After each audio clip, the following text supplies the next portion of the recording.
सरला सुबह सुबह अपने बेटे अजय को खाना देते हुए ताने भी दे रही होती है।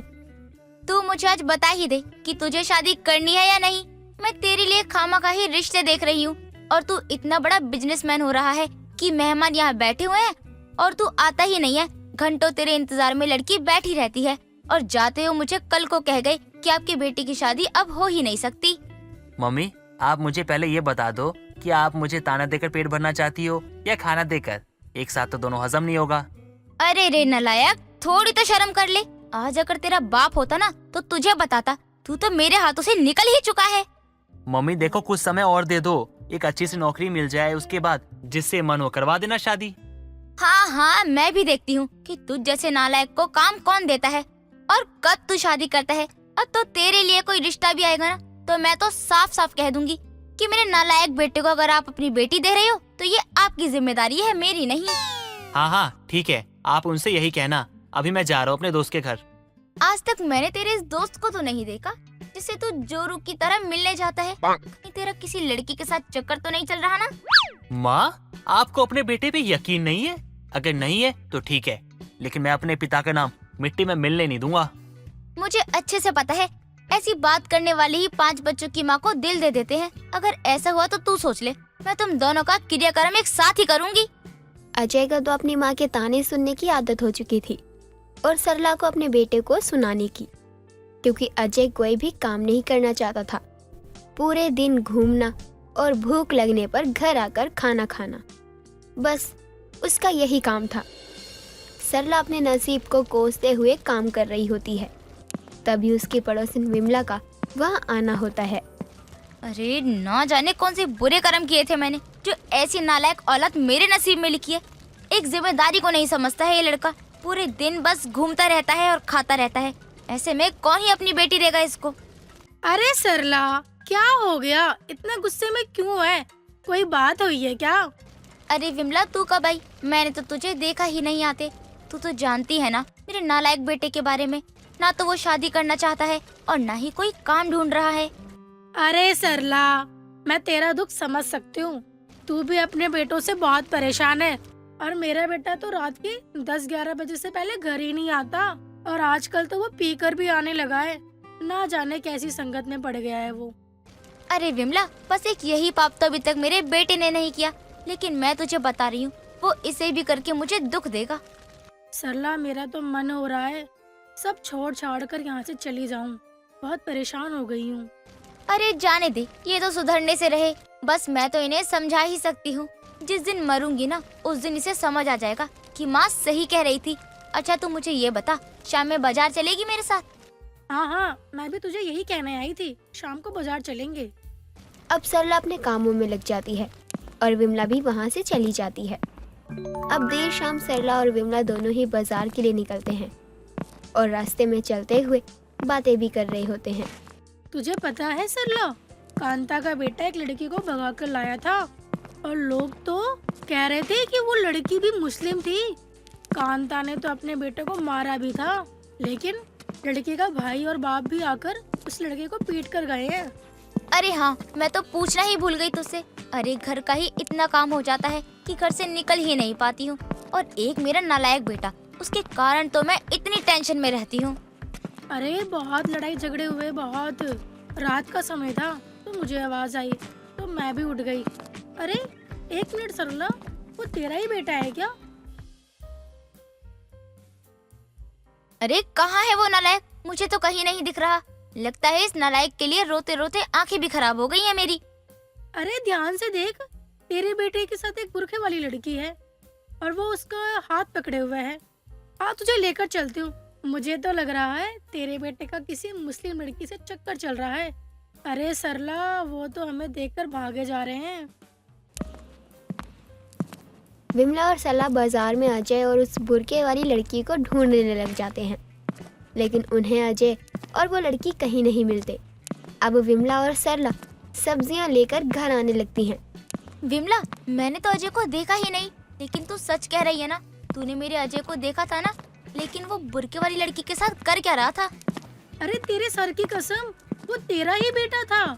मैं तो कह रही हूँ वो तेरे हाथों से निकल चुका है। अब तू कुछ भी कर ले।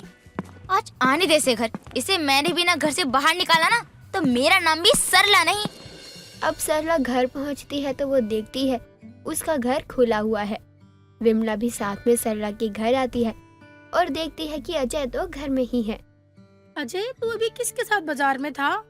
देख, मुझसे झूठ मत बोलियो, क्योंकि बिमला की नजर बाज से भी तेज है। सच बोल, विमला क्या कह रही है कि तू किसी लड़की के साथ बाजार में घूम रहा था? देखो देखो कितना बेशरम हो गया ये। मैं इससे पूछ रही हूँ कि तू किसके साथ था और ये है कि मुस्कुराए जा रहा है। माँ, मैंने आज आपका सपना पूरा कर दिया। अरे नूरी, अरे माँ के लिए पानी ले आओ और हाँ, विमला आंटी के लिए भी ले आना। नूरी, सरला तूने नई नौकरानी रख ली क्या? चुप कर, ये नाम तो कहीं तो उस बुरके वाली को इस घर की बहू तो नहीं बना ले आया? अरे माँ, आप बैठो ना, क्यों इतना सोच रही हो? पहले आने तो दो अपनी बहू को, मतलब नूरी को। अजय जिससे प्यार करता था वो उससे शादी भी कर चुका था और बाजार में जो लड़की थी असल में वही सरला की बहू बन चुकी थी। नूरी मुस्लिम थी और जब नूरी पानी लाती है तो विमला और सरला की आंखें फटी की फटी रह जाती हैं। सरला की मुस्लिम बहू?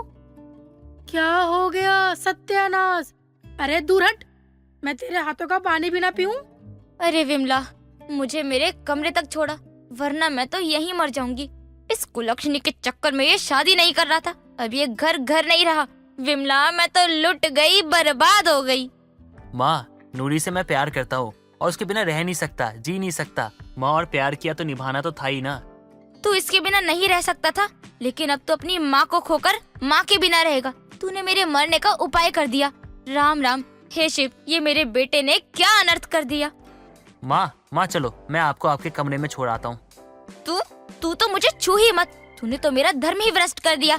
ना जाने ऊपर जाके मैं भगवान को क्या जवाब दूंगी। सरला को जब पता चलता है कि उसका बेटा एक मुस्लिम लड़की के साथ शादी करके घर ले आया है तो सरला अपने कमरे से रात से निकलती ही नहीं और अपने बिस्तर पर बैठी राम नाम जाप कर रही होती है। अम्मी जान, आज मेरी पहली रसोई है।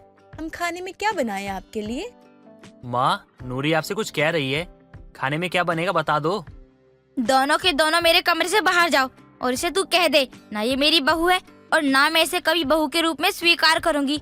और इसे कह दे कि इसकी पहली रसोई हो या आखिरी रसोई, इससे ही मुबारक। मैं मरने को मर जाऊं लेकिन इसके हाथ का पानी तक ना पीऊं। अम्मी जान, हमसे कोई गलती हुई है क्या? हम तो यहाँ अपना घर परिवार छोड़ कर आए हैं, वो भी आपके साथ रहने। और अगर हमें यहाँ भी प्यार नहीं मिलेगा तो हम कहाँ जाएंगे अम्मी जान?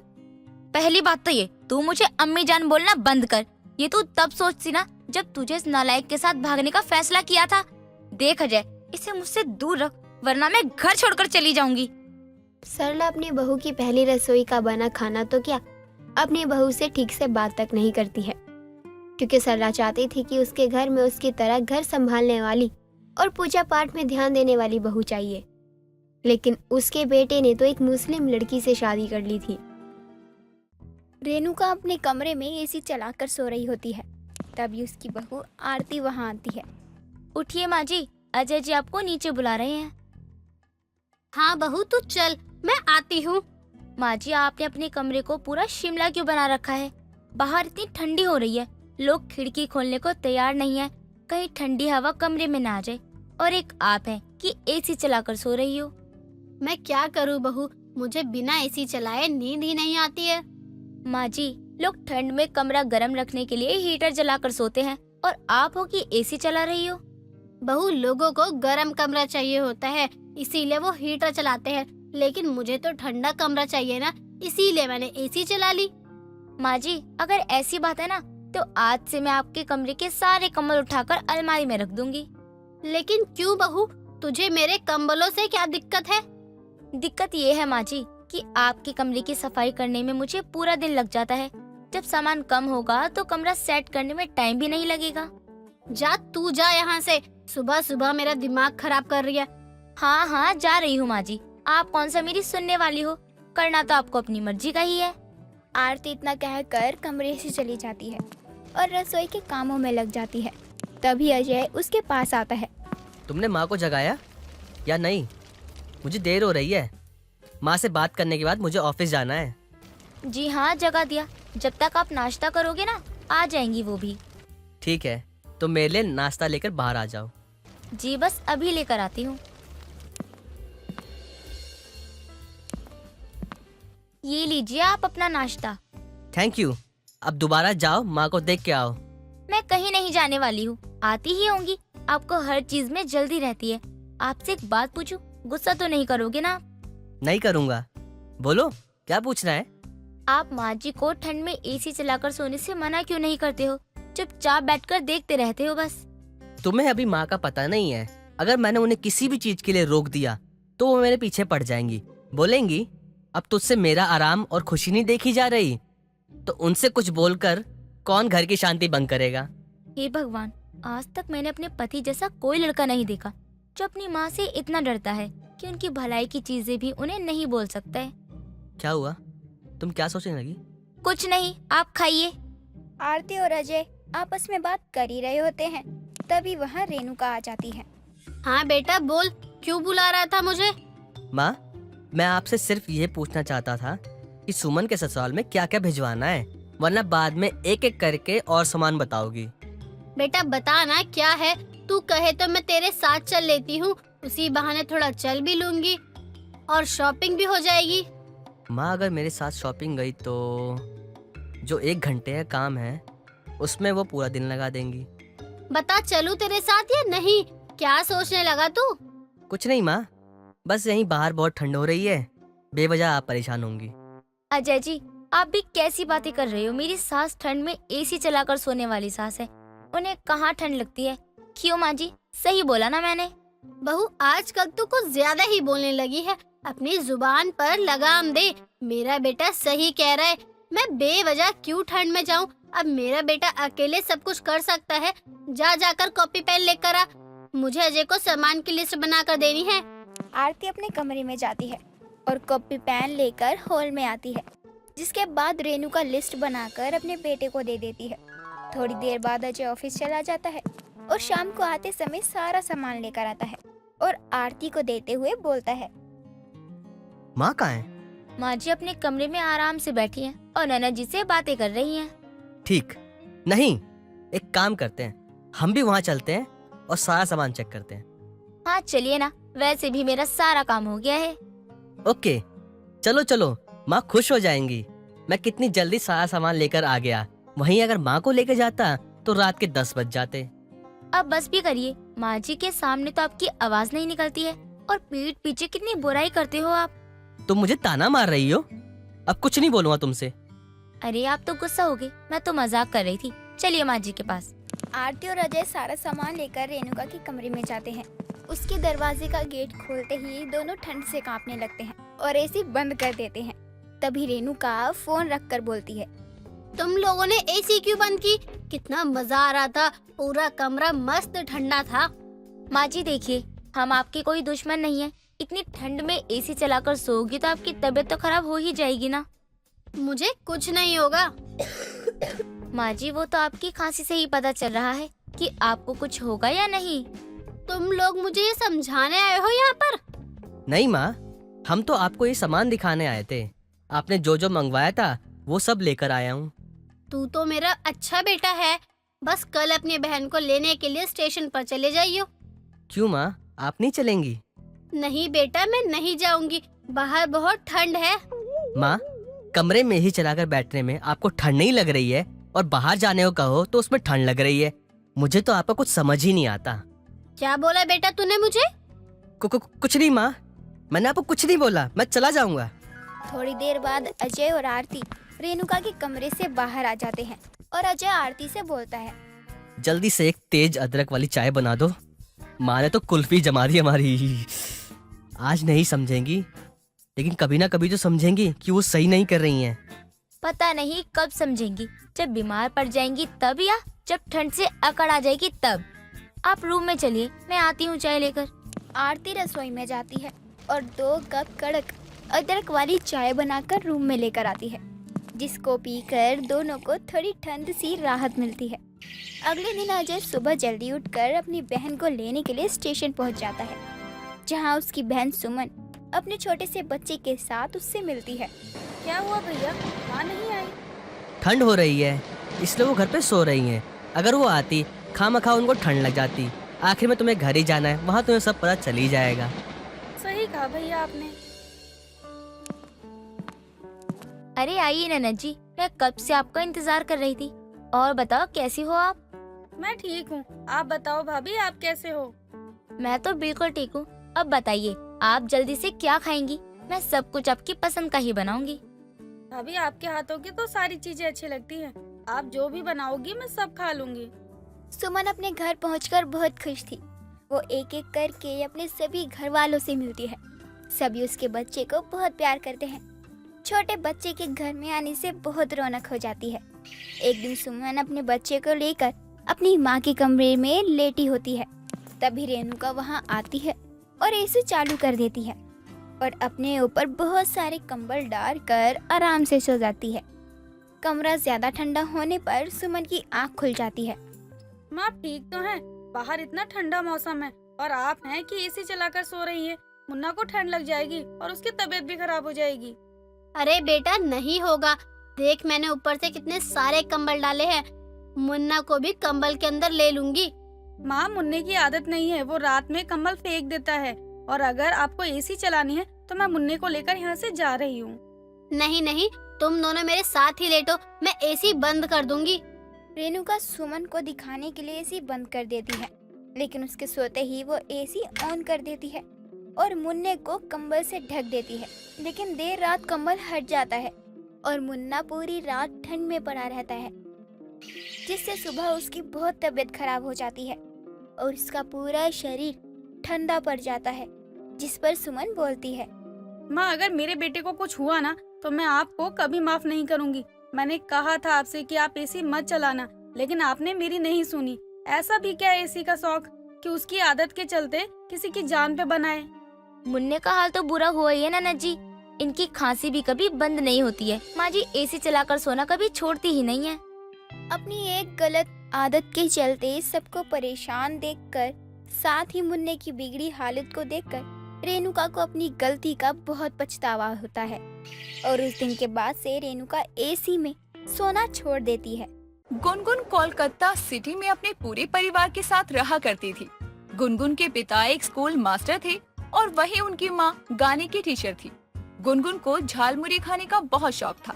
उसे जब भी वक्त मिलता वो झालमुरी खाने बैठ जाती।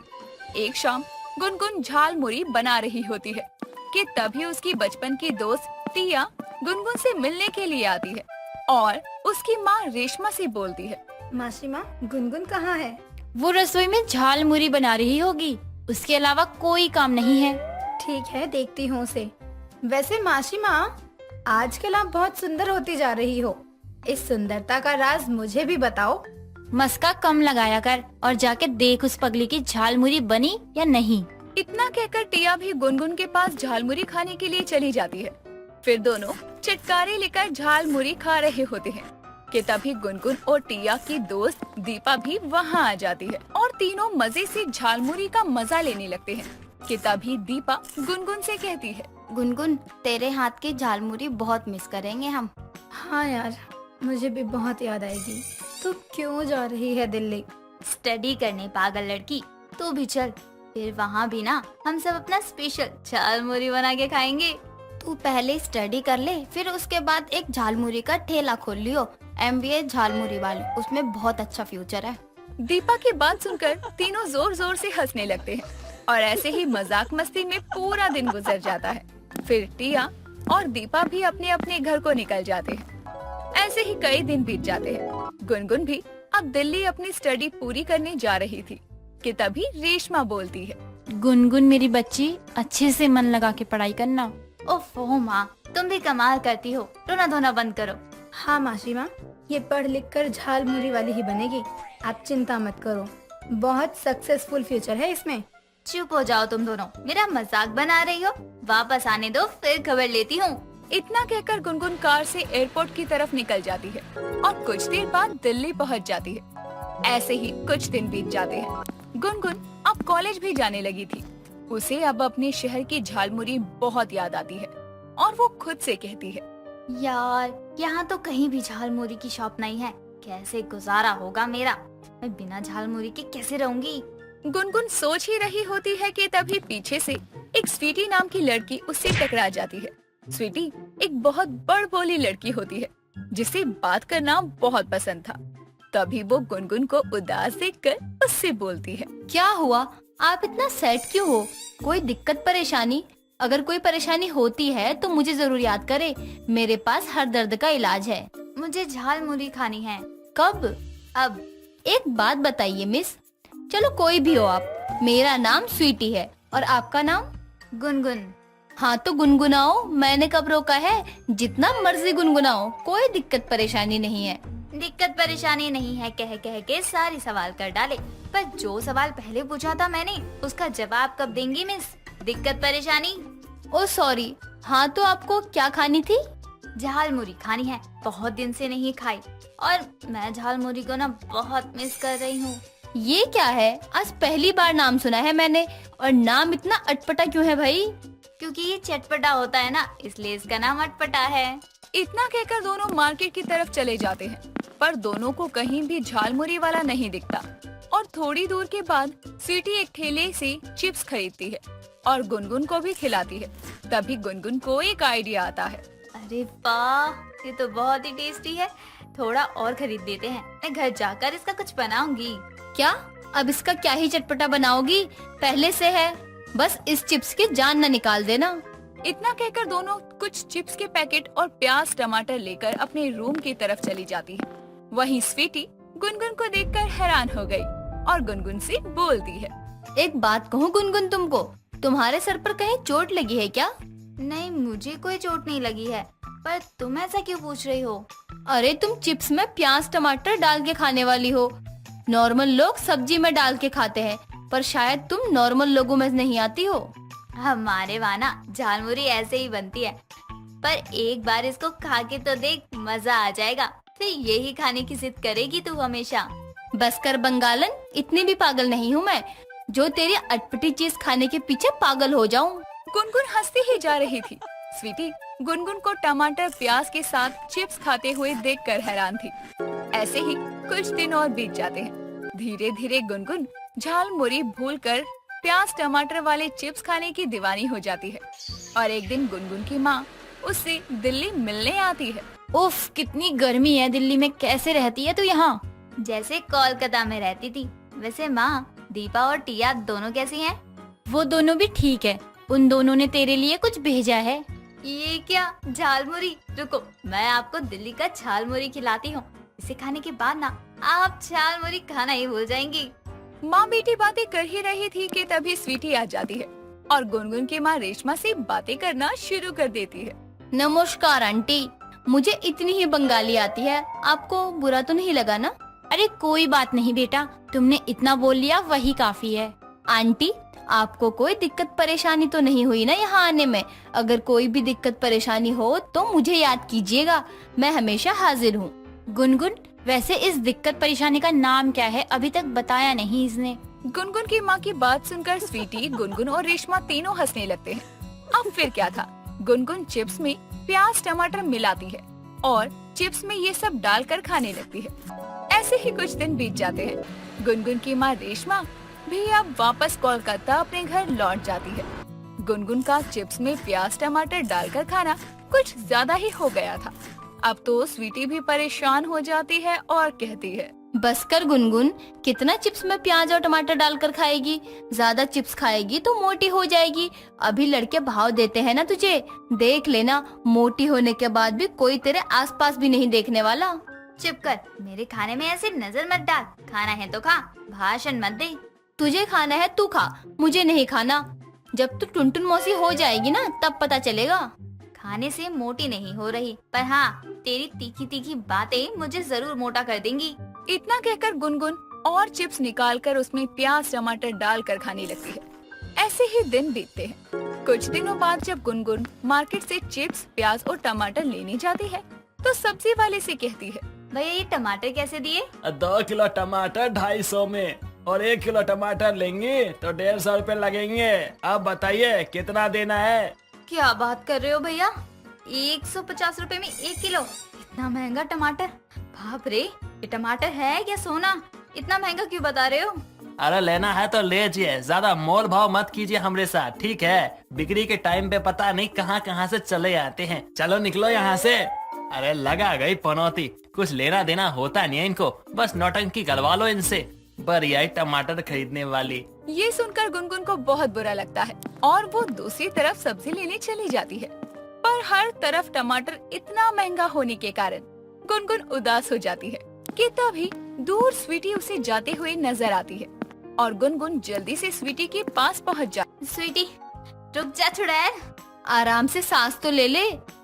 हुआ क्या है, इतना हाफ क्यों रही है? तेरे चक्कर में तेरे पीछे पीछे कब से भाग रही हूँ। तुझे कितनी आवाज लगाई, तुझे सुनाई नहीं देता क्या? कैसे सुनाई देगा, मैंने अपने कान के अंदर तंबूरा जो डाल रखा है। तंबूरा? अभी ये क्या है? नई नई चीजें कहाँ से लेकर आ जाती है? पागल, तंबूरा तो मैं मजाक में बोल रही हूँ, तंबूरा मतलब ईयरबड्स, समझी? दोनों घर की तरफ चली जाती हैं। ऐसे ही कुछ दिन बीत जाते हैं। गुनगुन अब पहले से ज्यादा मोटी हो गई थी और अब तो गुनगुन का चिप्स खाना भी दुगना हो चुका था। टमाटर की महंगाई से तब भी गुनगुन चिप्स खाना नहीं छोड़ती। ऐसे ही एक दिन स्वीटी मार्केट से टमाटर नहीं लाती तो इस बात से गुनगुन चिढ़ जाती है और बोलती है, तुझे एक चीज लाने को कहा था पर तुझसे तो वो भी नहीं होता कामचोर। ब्रेक मार ब्रेक, इतना कौन सुनाता है? चिप्स में प्याज टमाटर डालकर खाने वाली आदत को सुधार ले।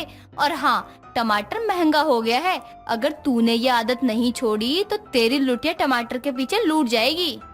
स्वीटी गुनगुन को सुनाने लगती है और ऐसे ही कुछ दिन बीत जाते हैं और गुनगुन को अपने मोटापे से तकलीफ होने लगती है। गुनगुन बैठकर चिप्स खा रही थी कि उसके पेट में जोरों का दर्द होता है। स्वीटी उसे डॉक्टर के पास लेकर जाती है। डॉक्टर गुनगुन का चेकअप करता है और बोलता है, क्यों खाती हो जंक फूड जो तुम्हें और तुम्हारे शरीर को तकलीफ दे? इस उम्र में इतनी मोटी होना अच्छी बात नहीं है। दोबारा ऐसी हालत हुई तो मेरे पास मत लेके आना। डॉक्टर की इतनी कड़वी बातें सुनकर गुनगुन समझ जाती है और उसे एहसास होता है कि उसने स्वीटी की बात ना सुनकर कितना गलत किया और अब वो कभी चिप्स नहीं खाती।